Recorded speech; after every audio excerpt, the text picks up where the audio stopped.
Antídotos para ansiedade. Essa é a segunda parte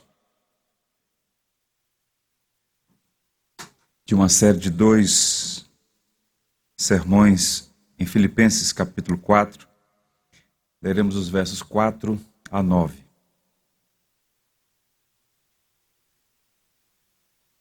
Diz assim a palavra de Deus: Alegrai-vos sempre no Senhor, outra vez digo, alegrai-vos. Seja a vossa moderação conhecida de todos os homens. Perto está o Senhor.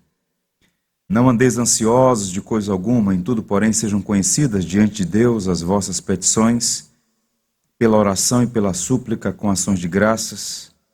E a paz de Deus, que excede todo o entendimento, guardará o vosso coração e a vossa mente em Cristo Jesus. Finalmente, irmãos, tudo que é verdadeiro, tudo que é respeitável, tudo que é justo, tudo que é puro, tudo que é amável, tudo que é de boa fama, se alguma virtude há e algum louvor existe, seja isso que ocupe o vosso pensamento, o que também aprendestes e recebestes e ouvistes e vistes em mim, isso praticai, e o Deus da paz será convosco. Que o Senhor nos abençoe. A ansiedade é um mal que afeta milhões de pessoas. A ansiedade afeta você e eu. É possível que haja pessoas hoje aqui, em alguma medida, ansiosa. É importante considerar que há um tipo de ansiedade que é normal, que é esperado, que é compreensível. Não é condenada, censurada, proibida nas Escrituras Sagradas. Nós somos seres humanos cuja constituição envolve emoções. Logo, é natural certa medida de ansiedade. Por exemplo, uma mulher grávida fica ansiosa a caminho da maternidade. Um pai de família fica ansioso numa entrevista de emprego. O aluno, ao apresentar seu trabalho final, depois de uma longa jornada de estudos, fica ansioso. Portanto, essa ansiedade moderada, ela é normal, esperada, em alguma medida até útil. O tipo de ansiedade nociva, reprovável, condenada nas Escrituras, acerca da qual nós somos exortados a não ceder diante dela, é de outra natureza. Há um autor muito conceituado, chamado Gary Collins. Ele denomina de ansiedade intensa. Ele a descreve nos seguintes termos: pode diminuir o período de atenção, dificultar a concentração, afetar negativamente a memória, prejudicar a capacidade de realização, interferir na solução de problemas, bloquear a comunicação eficaz, despertar o sentimento de pânico e algumas vezes causar sintomas físicos desagradáveis, tais como paralisia ou terrível, irremediável dor de cabeça. Então observem que é esse tipo de ansiedade que nós devemos encarar com honestidade e tratá-la à luz das Escrituras. É uma chaga, é um mal, não é um problema novo, é um problema antigo, razão pela qual o livro de Provérbios, o autor já havia constatado, ele chega a dizer que o coração ansioso deprime o homem, afeta o homem.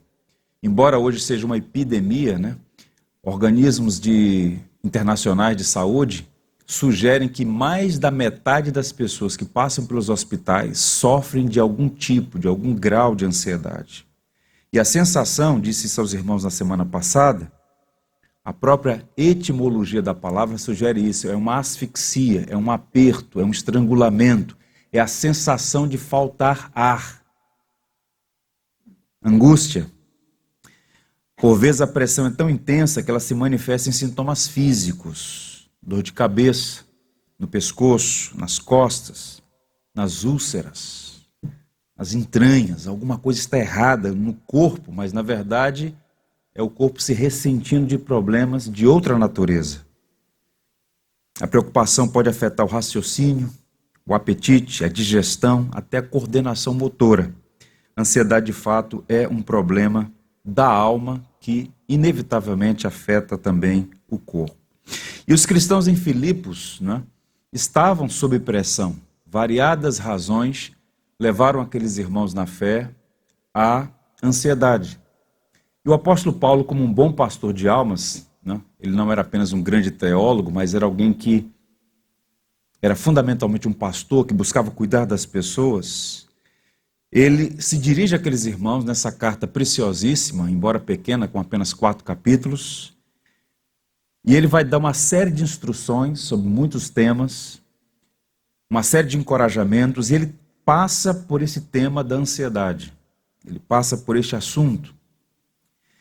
Para o apóstolo Paulo, a fé cristã não é um imunizante para tribulações. Observem que quando Paulo escreveu essas palavras que acabamos de ler, ele está numa prisão romana. Se uma prisão não é uma coisa agradável hoje, imagine no primeiro século.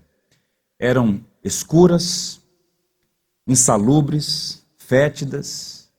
As pessoas morriam nas prisões. Paulo estava num contexto de prisão, né? E ele escreve então sobre paz, sobre vencer a ansiedade. Paulo então é alguém que paradoxalmente está preso, mas está livre.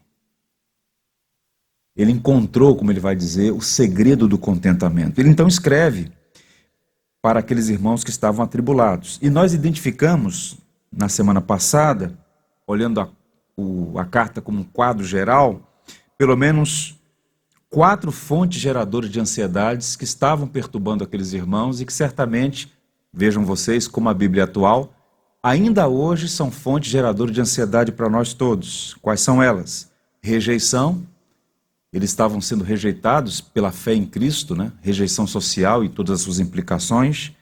Havia resistência, ameaça, lesão corporal, prisão, assassinato, como está acontecendo hoje no Afeganistão, por exemplo.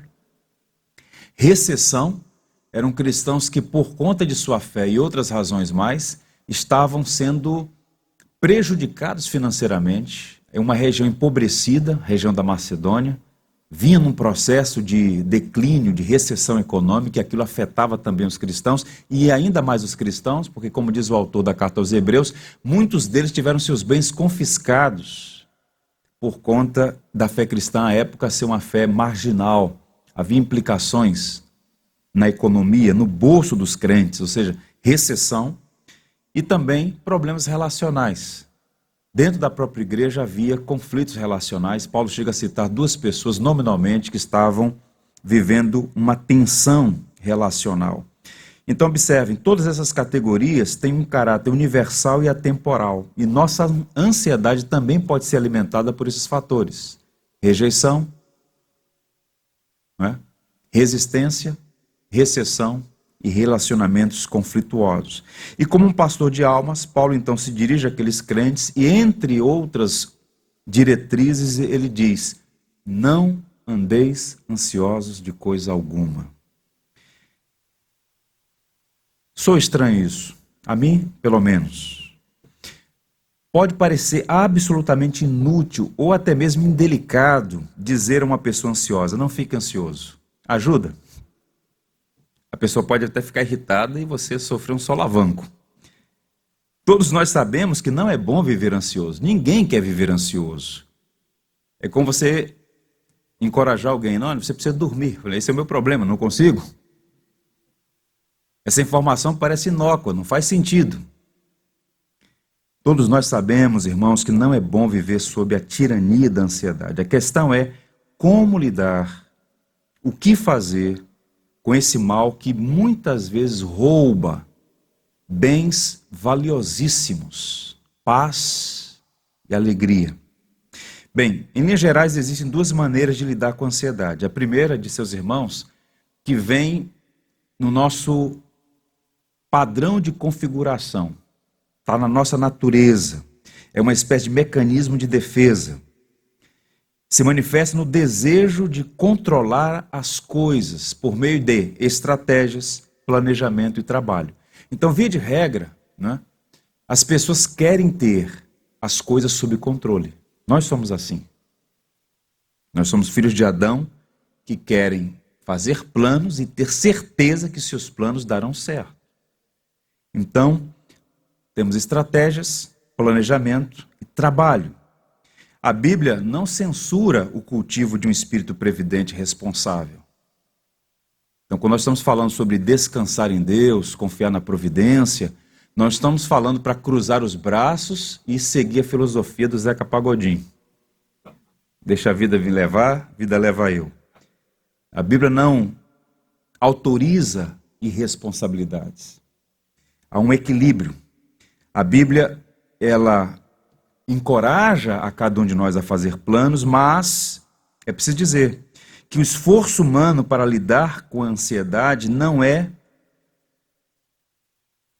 essencialmente ruim, mas ao mesmo tempo carrega um perigo muito sutil, a ideia de que nós somos senhores da vida, capitães da nossa alma. Percebam, diante dos problemas reais, todo esforço pode se transformar em um catalisador de estresse, frustração e desespero por não poder resolver o problema. Então, se você alimentar essa configuração padrão, depende de mim, depende de planejamento, de estratégia, de trabalho, eu posso ter as coisas sob meu controle. Se você raciocina nessa direção, de repente sofre um solavanco, as coisas fogem ao seu controle e por vezes, da noite para o dia, você então, esse espírito apenas cultivou e catalisou um problema maior. Eu gosto de um teólogo chamado Mike Tyson. Ele disse certa vez numa entrevista que todo mundo tem um plano até levar um soco no rosto. Então, está lá o homem na sua empáfia, não, está tudo sob controle. Aí toma um solavanco, vai para a lona. Por quê? Porque quer queiramos ou não, a vida não está nas nossas mãos. Basta um telefonema, basta uma mensagem no WhatsApp, basta um e-mail, todo o planejamento vai para o chão. Paulo apresenta um antídoto muito mais forte para a ansiedade do que a prepotência dos homens. A solução não está na propaganda de políticos populistas, e é muito triste ver a quantidade de crentes surfando em ondas populistas. A solução não está no entretenimento vazio para driblar o tédio. Não é simplesmente sair por aí comprando coisas para acalmar ou aplacar o tédio da sua alma. A solução não está nos calmantes superficiais, nas técnicas humanas dos gurus de gerenciamento emocional, não. Quando Paulo diz, não andeis ansiosos, Paulo está apresentando a mesma orientação que Jesus Cristo deu aos seus discípulos no famoso Sermão da Montanha, que eu quero ler para vocês, registrado por Mateus, no capítulo 6. Por isso, disse o Senhor Jesus, vos digo, não andeis ansiosos pela vossa vida, quanto ao que haveis de comer ou beber, nem pelo vosso corpo, quanto ao que haveis de vestir. Não é a vida mais do que o alimento e o corpo mais do que as vestes? Observai as aves do céu. Não semeiam, não colhem, nem ajuntam em celeiros, contudo, vosso Pai Celeste as sustenta. Porventura, não valeis vós muito mais do que as aves? Qual de vós, por ansioso que esteja, pode acrescentar um côvado, um palmo à sua estatura? E por que andais ansiosos quanto ao vestuário?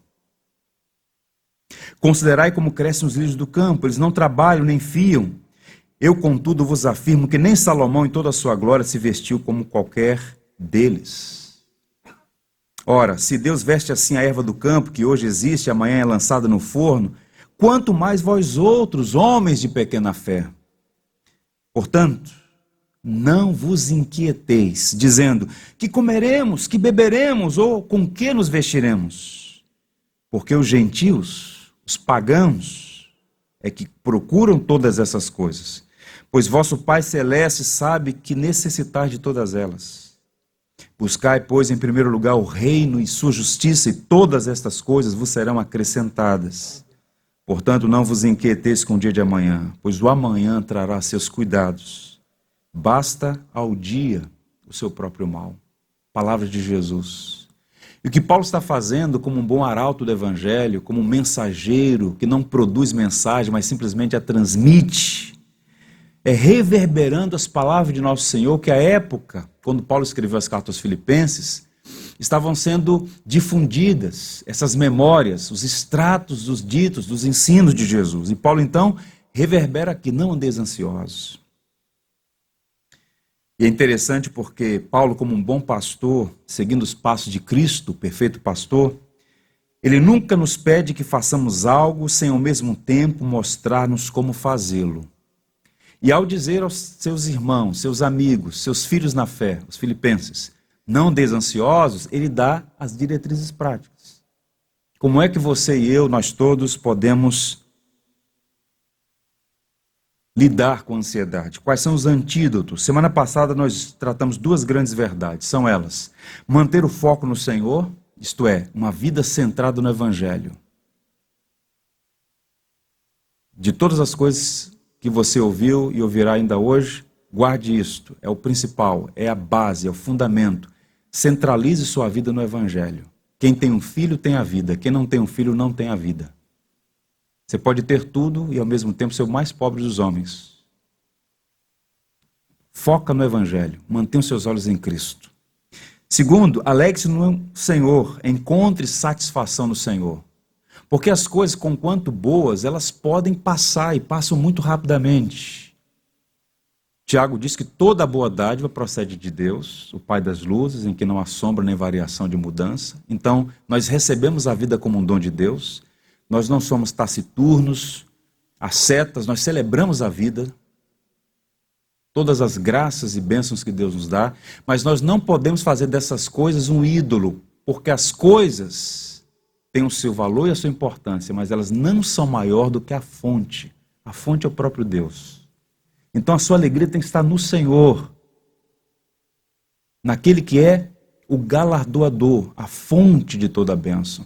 Como o próprio Abacuque disse, ainda que não haja fruto na videira, ainda que não haja gado no curral, ainda que o produto da oliveira minta, ou seja, ainda que aquilo que é essencial do ponto de vista humano falte, eu decidi me alegrar no Senhor e exultar no Deus da minha salvação. Então esses dois elementos são basilares: focar no Senhor, centrar a vida no Evangelho e ao mesmo tempo alegrar-se no Senhor Jesus Cristo e satisfazer-se nele. Em sequência a isso, e não menos importante, eu queria destacar mais duas coisas na manhã de hoje. Primeiro, apresentar a Deus as nossas necessidades através da oração. Parece chover no molhado, mas muita gente peca, muita gente falha na jornada porque simplesmente ignora essa direção básica na vida cristã. Apresentar a Deus as necessidades por meio da oração. E se a gente faz uma leitura, se fizermos uma leitura geral do quadro do Novo Testamento, o que a gente percebe? Que há uma harmonia nas diretrizes. Os apóstolos, os escritores não estão em contradição, parece que de fato há uma harmonia na linguagem. Pedro disse: lancem sobre ele toda a vossa ansiedade, pois ele tem cuidado de vós. E Paulo então diz: não andeis ansiosos, apresentem diante de Deus as vossas orações. Então percebam, há uma harmonia aqui. Fazer isso, apresentar a Deus as nossas necessidades através da oração. Mais uma vez, observe o verso 6. Não andeis ansiosos de coisa alguma, essa é a parte negativa, ele começa com um não aí. Não é para andar ansioso, ok, entendi. Agora, como? E ele então prossegue. Em tudo, porém, a adversativa aí, ele contrasta: sejam conhecidas diante de Deus as vossas petições, pela oração e pela súplica com ações de graças. Paulo está dizendo: substitua sua preocupação com oração. Toda vez que o seu coração for assaltado, toda vez que a dúvida, o estresse, a inquietação bater lá na porta do seu coração, pega aquilo e coloca diante de Deus. Ele exorta a favor de voltar-se para Deus. Ele está repetindo o sermão de Jesus. O Pai Celeste sustenta as aves do céu, embeleza os lírios do campo, certamente cuidará de nós. Portanto, a oração é um recurso para aquietar o coração. E Paulo, ele vai usar aqui um vocabulário muito rico. parte do trabalho de Paulo enriquecer as proposições teológicas com verbetes, né? Com proposições, com palavras que vão acrescentando tijolos a esse edifício da fé. Então ele não disse simplesmente, apresente a Deus suas orações. Ele vai adjetivar, ele vai qualificar. Ele fala oração, súplica e ação de graças. E essas palavras não estão aqui aleatoriamente. Nesse verso, Deus não apenas nos dá uma ordem, mas oferece a solução. Ele diagnostica a doença, faz o diagnóstico dela, mas também oferece o remédio. Se a ansiedade é a doença, a oração é um remédio eficaz. É o antídoto para a ansiedade. E então ele diz, sejam conhecidas diante de Deus. E aqui surge um problema, sutil, mas parece surgir um problema. Como alguém pode tornar alguma coisa conhecida diante de Deus? Não é estranho?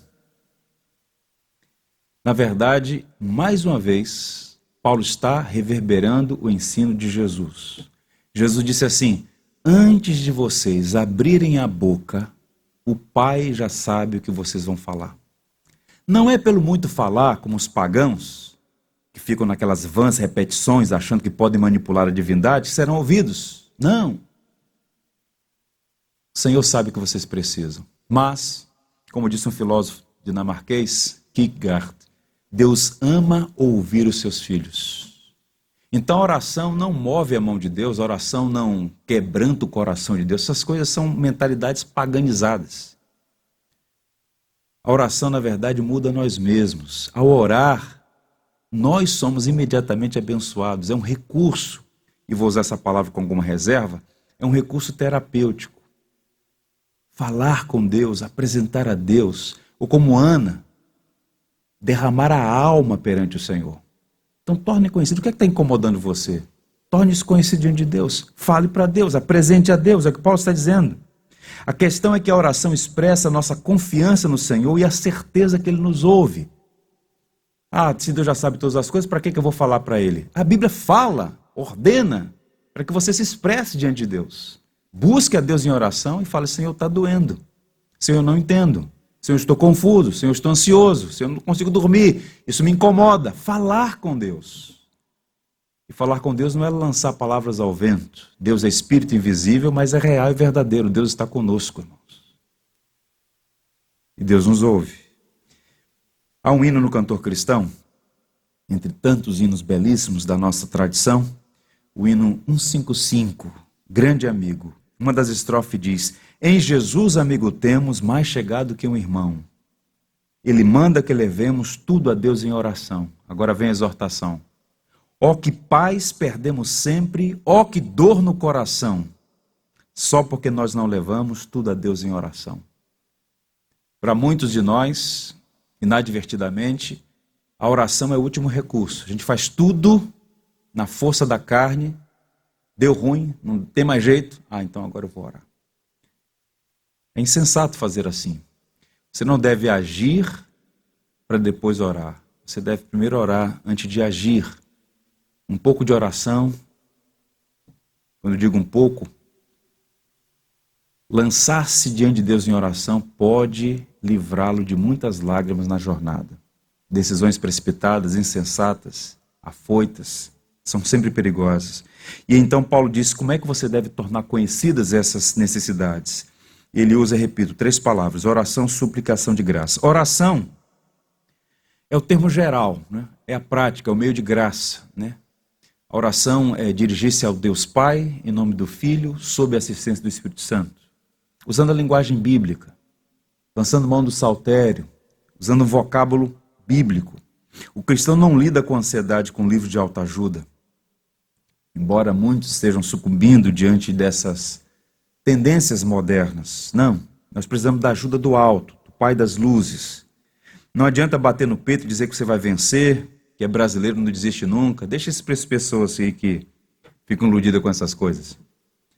Quando os gigantes se levantam diante de você, não adianta bater no peito e dizer que é brasileiro. Você precisa da graça de Deus.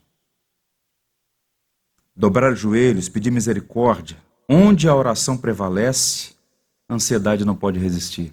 Santo Agostinho dizia que a ansiedade tratada com oração, derrete como gelo exposto ao sol.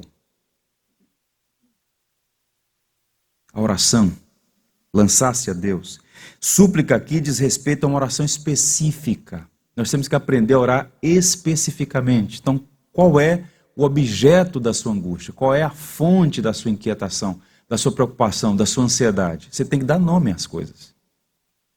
Está preocupado com a saúde? Senhor, estou preocupado com a minha saúde. O que eu posso fazer? É o trabalho? São os filhos? É o casamento? É a igreja? Qual é o objeto da sua angústia? Dar nome. Jesus, pedi e dar-se-vos-á, disse nosso Senhor. Agora vem a questão interessante aqui, com ações de graças. A ação de graças no meio da tribulação é a oração confiante que antecipa o que Deus vai fazer e expressa gratidão. As coisas ainda continuam nebulosas, adversas, mas eu oro, eu suplico e já posso louvar, porque eu sei que eu apresentei diante de Deus, meu Pai. Não é um tirano, é o nosso Pai.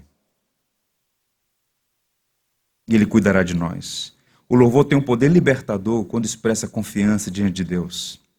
Eu li um texto de um homem chamado Dennis Johnson, e ele diz: a ação de graças é resposta natural a um presente generoso concedido gratuitamente. Às vezes dizemos, muito obrigado, só porque é esperado. Mas a verdadeira ação de graças borbulha do coração quando nos deleitamos com um presente além de qualquer coisa que esperávamos ou merecíamos.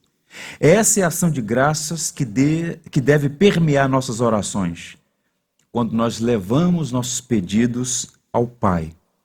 Oração com ação de graças. Termine suas orações com um louvor. Louvar como? Como que eu posso louvar? Pode ser um hino, pode ser um cântico. Recomendo o saltério. Pega os salmos, use as palavras dos salmistas. Expresse sua confiança. Acontece algo extraordinário. É uma paz, como o texto vai dizer, que excede todo entendimento, que vai guardar a nossa mente e nosso coração. Nós não podemos esquecer que Paulo estava preso. Reitero isso aqui. Por causa do evangelho, não era um malfeitor, não era um tiranete, não era um fora da lei, no sentido de que havia quebrado alguma lei moral. Não, Paulo estava preso por circunstâncias adversas relativas à pregação do evangelho. E mesmo assim, Paulo está dizendo, aprenda a orar, aprenda a suplicar, agradeça. O mesmo Paulo que depois de ter sofrido açoites por uma guarnição militar, ele e Silas, acorrentados nas mãos e nos pés, cantavam na prisão.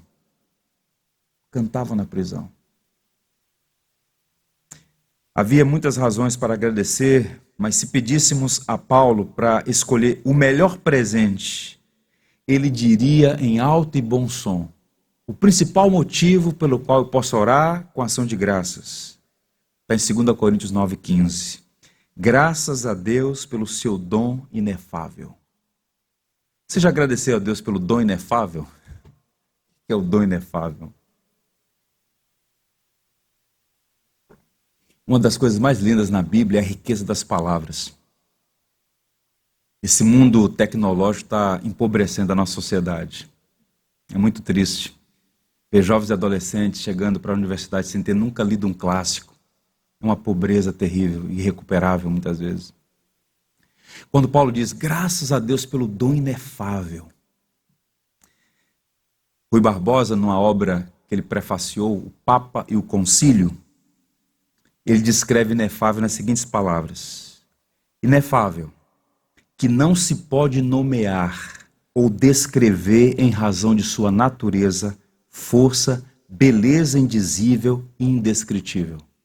O que Paulo está dizendo, o Evangelho é tão belo, tão fascinante, tão indescritível, tão poderoso, que não encontra outra palavra senão essa. É um dom inefável. Então, para Paulo, o motivo primário pelo qual ele rompia em gratidão era pelo próprio Evangelho.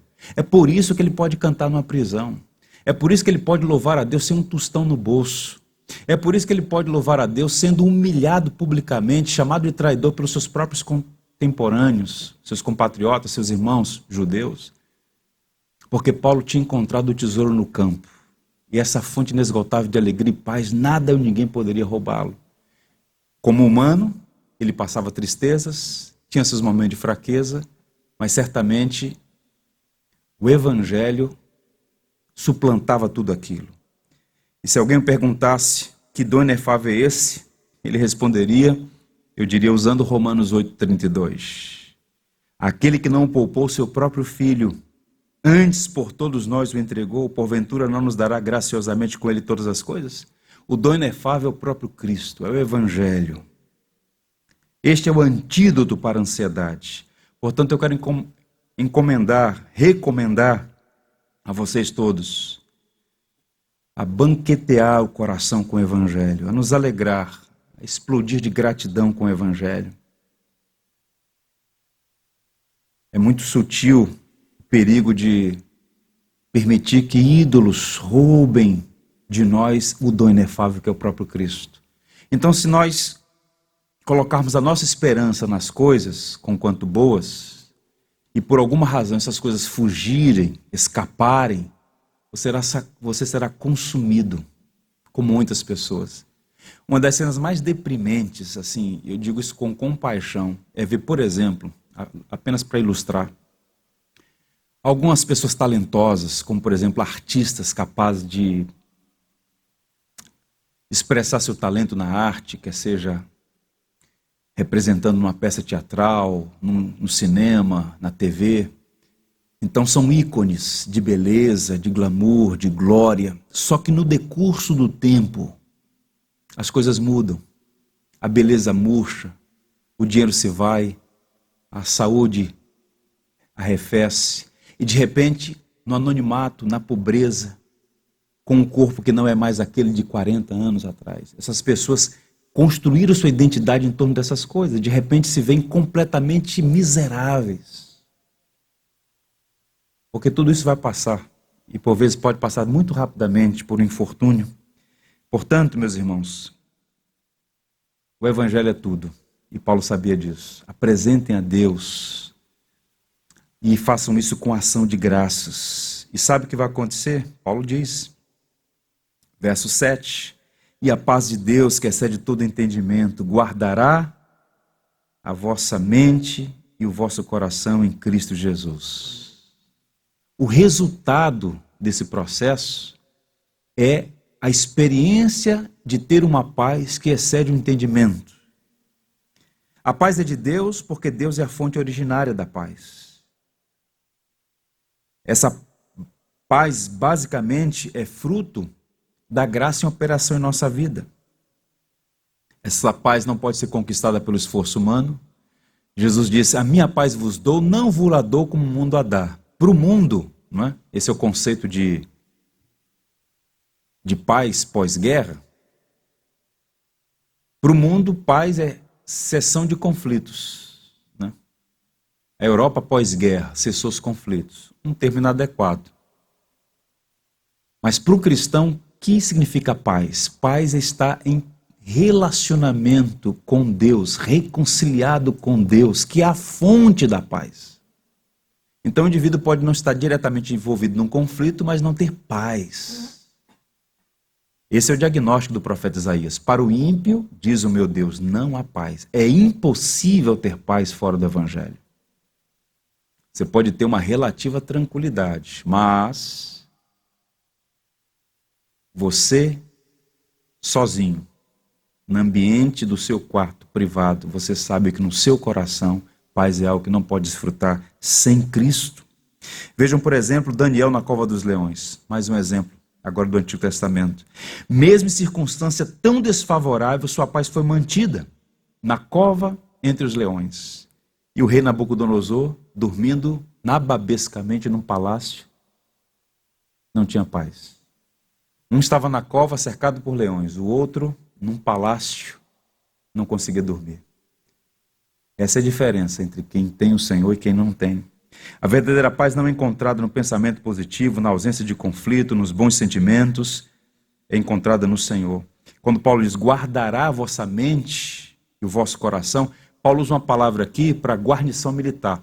É como se ele estivesse dizendo, se você orar, apresentar a Deus sua súplica, fizer isso com ação de graças, Deus vai colocar 2 guardas, um de cada lado, guardando sua mente e coração, vai manter você sob custódia.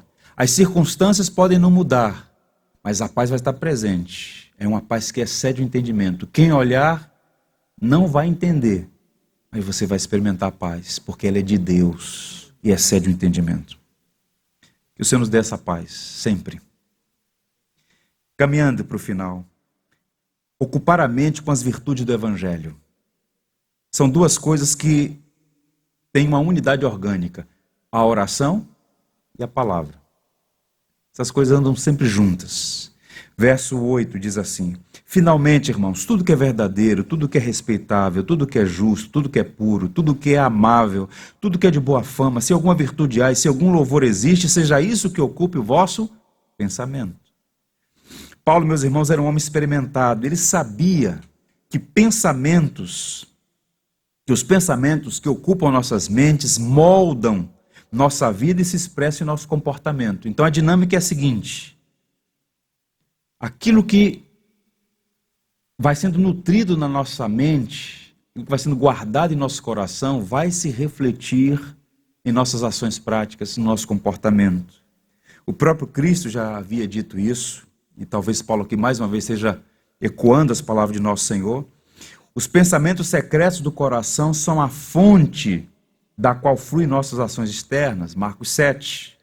Então Paulo vai listar uma série de virtudes que são encontradas de modo pleno e perfeito na pessoa de Cristo, para encorajar os cristãos filipenses, dizendo, olha, vocês vão orar, vocês vão lançar diante de Deus, suplicar, ter esse coração grato, apresentar com ação de graças. Agora, uma segunda coisa, encha a mente de vocês de virtudes. Por isso ele vai fazer uma lista delas aqui. Finalmente, irmãos, ele conclui com uma lista de virtudes do caráter que devem ocupar a mente para preservar a paz e cortar, estancar a ansiedade. Ele fala do que é verdadeiro, honroso, justo, puro, amável. E muitas dessas palavras são raras e encontradas apenas aqui no Novo Testamento. Por exemplo, tudo que é verdadeiro. Paulo está dizendo, olha, não fique encharcando sua mente com ilusões, com mentiras, com falseamentos. Tem gente que parece gostar de ser enganada. O que é verdadeiro, isso ocupa a sua mente. É impressionante como as pessoas vão nutrindo o coração de expectativas irreais. Tudo que é respeitável, essa palavra só aparece 6 vezes no Novo Testamento. Paulo está falando aqui sobre aquilo que é digno, aquilo que é respeitoso, aquilo que transmite honra. É isso que está ocupando a sua mente? Tudo que é justo, a ideia aqui é de aquilo que é correto do ponto de vista moral. Se eu pensar isso aqui, e isso for projetado publicamente, eu não tenho do que me envergonhar. Essa é a ideia do que é justo, de equidade, que está em harmonia com Deus. Tudo que é puro, o que é puro aqui está relacionado a alguma coisa livre de contaminação, de poluição. Inclui pureza sexual, fidelidade, mas vai além disso. Paulo está falando aqui sobre um pensamento que é inerentemente digno, que não tem nódoa. Paulo fala do que é amável. Encha sua mente daquilo que atrai a admiração quando exposto. Que é uma coisa amável, que atrai. Fulano é amável. Todo mundo quer estar perto de uma pessoa amável. Ao contrário de um rabugento, que espanta. Paulo diz, olha, o que é amável, ocupe o teu pensamento. Uma coisa que atrai pela beleza inerente da amabilidade. Paulo sabia que nem tudo que é considerável louvável pela sociedade em geral tem aprovação de Deus. Por isso ele completa, como um bom artífice das palavras, fazendo um fechamento. Olha, eu vou colocar as balizas. Eu falei do que é verdadeiro, do que é puro, do que é louvável, mas a sociedade está virtuando as coisas. Isso é antigo. Então ele diz, se alguma virtude há, e se algum louvor existe, ok, seja isso que ocupe o vosso pensamento. A ideia aqui é de excelência, de integridade ética, de algo que pode ser expresso como louvor diante de Deus e pode ser elogiado pelos homens. Então, em outras palavras, resumindo, Paulo está dizendo que os teus pensamentos sejam tão qualificados, alinhados a essas virtudes, que sejam uma expressão de louvor a Deus o que você pensa, e uma vez expostos às outras pessoas, você será elogiado pela beleza do que está ocupando a sua cabeça. Agora, o camarada acorda pela manhã, já pega o celular para ver quantas chacinas aconteceu na madrugada. Debate político, full time. Problema de todo tipo. Você vai ficar perturbado. Você vai ficar perturbado. Tem muita gente assim. Uma das tragédias desse período que a gente está vivendo, né? É a quantidade de gente que foi infectada por outro vírus tão perigoso quanto o que está aí matando pessoas. O vírus do pânico, da desesperança. Porque fica 24 horas buscando notícia ruim e desconfiado de notícia boa. E há uma torcida aí pelas tal das variantes. É uma coisa triste, uma coisa lamentável. Nosso problema hoje não é mais uma crise sanitária, é uma crise política, moral, espiritual, rasteira. A pergunta, meus irmãos, é o que tem ocupado o nosso pensamento?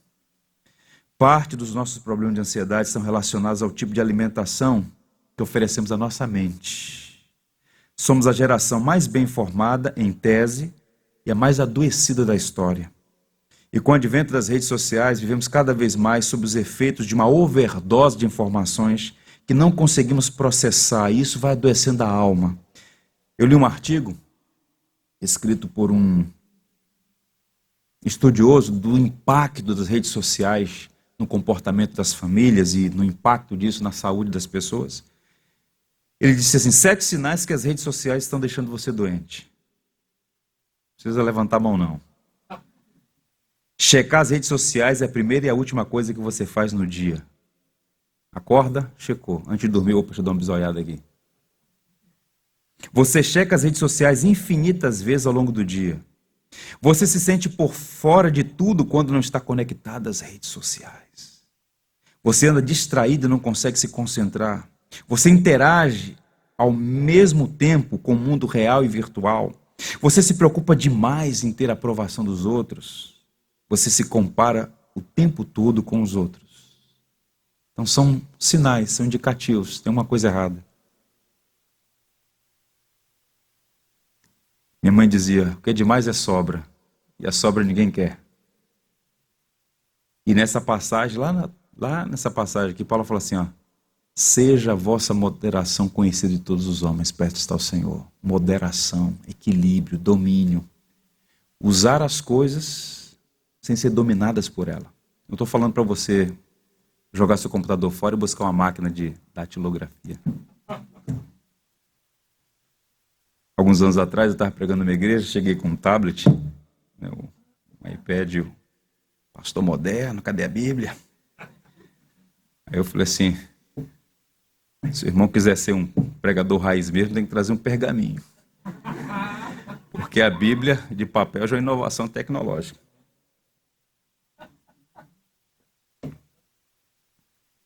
Então, o que deve ocupar nossa mente? Salmo 1, verso 2. Antes o seu prazer está na lei do Senhor, e na sua lei medita de dia e de noite. Encharca sua mente com o Evangelho, com a palavra de Deus.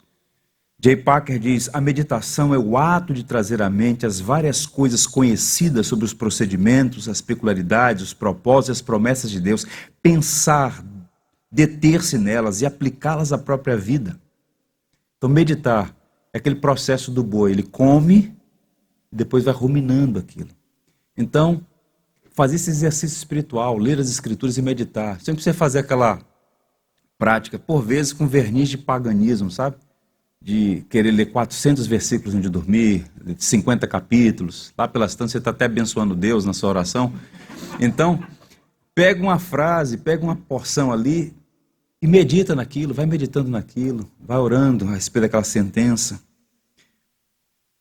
Salmo 19 diz assim: sejam agradáveis a ti as minhas palavras, as palavras da minha boca e a meditação do meu coração perante a tua face, Senhor, rocha minha e redentor meu. Que coisa linda. Sejam agradáveis a ti as palavras da minha boca e a meditação do meu coração. É o nosso desafio. Ele encerra no verso 9, não terei tempo de expor, mas apenas lerei aos irmãos, para os irmãos. Verso 9 ele diz: o que também aprendestes e recebestes e ouvistes e vistes em mim, isso praticai, e o Deus da paz será convosco. Em outras palavras, vocês viram como eu me comportei. Minha vida focada no Senhor, minha alegria no Senhor. Estou escrevendo da prisão para vocês. A minha vida de oração. E como a palavra de Deus ocupa a primazia na minha vida. O que vocês viram, o que vocês ouviram, o que vocês aprenderam de mim, pratiquem. Sabe qual é o resultado? O Deus da paz será com vocês. E Paulo faz um jogo de palavras. Primeiro ele fala da paz de Deus, agora ele fala do Deus da paz. Essas duas coisas se complementam. Nós experimentamos a paz de Deus, porque o Deus da paz está conosco. Eu encerro, irmãos, contando a vocês a história de Mary Ann Becker. Ela e sua irmã foram deixadas em um orfanato em Chicago. Seus pais faleceram de tuberculose, uma doença que, à época, nos Estados Unidos, século XIX, matou milhares de pessoas. E quando o seu irmão, um menor, o caçulinha, também contraiu a doença, essas duas moças juntaram um pouco de dinheiro que tinham e enviaram um menino para a Flórida, a fim de submeter-se a um tratamento. Mas poucas semanas depois, o irmão delas morreu. E elas estavam num dilema. Não tinham dinheiro para ir ao funeral, nem dinheiro para trazer o corpo. A tristeza de não despedir-se do ente querido. Então, ela, cristã, escreveu em seu diário, abriu seu coração e disse assim: embora nosso pranto não seja como aqueles que não têm esperança, e embora eu tivesse acreditado em Cristo desde a minha infância, e sempre tivesse o desejo de dar ao Mestre uma vida consagrada e obediente, eu tornei-me uma rebelde contra a providência divina e fui consumida pela amargura e pela ansiedade. Por quê, meu Deus? Eu disse em meu coração que Deus não se importava comigo. Perdi os meus pais e agora o meu irmão, e não terei oportunidade de nem estar presente no seu sepultamento. Mas ao ajoelhar-me e apresentar minha mágoa, abri meu coração, ouvi a voz do Mestre. Ele me acalmou. A tempestade do meu coração arrefeceu. Ele trouxe calma. Uma fé brotou em mim. E eu ouvi o Senhor dizer: sossegai. Foi suficiente para experimentar paz em meu coração. E ela escreveu nos mais lindos hinos que nós conhecemos. Em português é o hino Sossegai, o hino 328. Eu vou ler para vocês a poesia belíssima. É a poesia de alguém que estava ansiosa e experimentou uma paz que excede todo entendimento. Mestre, o mar se revolta, as ondas nos dão pavor. O céu se reveste de trevas, não temos um Salvador, não se te dá que morramos? Podes assim dormir se a cada momento nos vemos, se prestes a submergir? Mestre, na minha tristeza estou quase a sucumbir, a dor que perturba minha alma, ó, peço-te, vem banir. De ondas do mal que me encobrem, quem me fará sair? Pereço sem ti, ó meu mestre, vem logo, vem me acudir.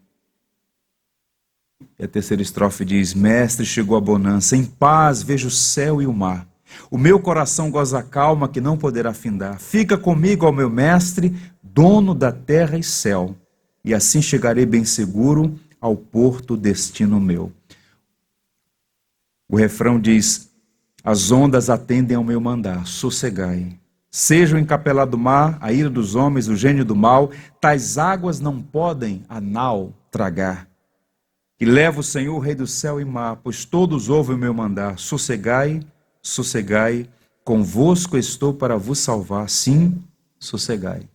Seja qual for a sua inquietação, seja qual for o seu problema, seja qual for a sua preocupação, O antídoto para a ansiedade é lançar-se aos pés do Senhor. Ele disse: deixo-vos a minha paz vos dou. Não vos la dou como o mundo a dá. Não se turbe o vosso coração, nem se atemorize. Que assim seja. Amém?